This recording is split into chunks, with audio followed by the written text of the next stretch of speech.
I'm Philip Bluestein with Rocky Mountain Wills and Trusts, and there's a question that's been coming up more frequently lately, and that is, what is the difference between having a testamentary trust versus having a living trust or creating even an irrevocable trust during your lifetime?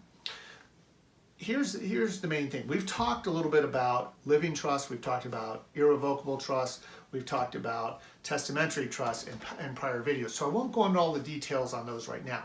But essentially, the difference between those is the testamentary trust is created in your will. How is that different from other types of trust, or how is that different from what most people choose to do as a living trust? Well, here's the big difference. The living trust is a vehicle that is often used to avoid probate. It's often used to take care of situations where you might become incapacitated, or you want somebody else to make decisions for you, or you're trying to avoid issues with real estate in other states or things like that. And there are a whole host of reasons, which we've talked about, as I said, in prior videos of what's so great about a living trust, or what's also referred to as an inter vivos trust. The testamentary trust differs because it actually goes into your will, last will and testament. That's where the language is. So what happens is, when you pass away, that's when that language takes effect, and you can have it do whatever you want. But here's one of the issues with it, which I think a lot of people don't realize. You're still going to have to go through probate. So the work in that is involved, that it's not going to avoid probate. It's not going to deal with all those other issues. It's not going to help you during your lifetime.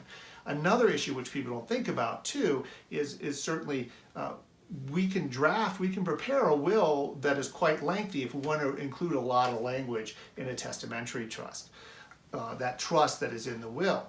However, usually we're not going to have a 30, 40, 50, 60 page will. So what's going to happen with a testamentary trust is there's a lot less language. When we do a living trust, or when we do an irrevocable trust of another type during your lifetime, what's going to happen is we can be much more detailed with how we want that trust to work.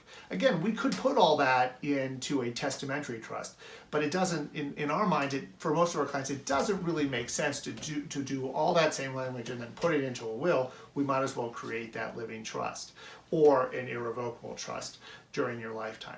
So that's the big difference. That's the question a lot of people have. You don't get the same benefits from that testamentary trust.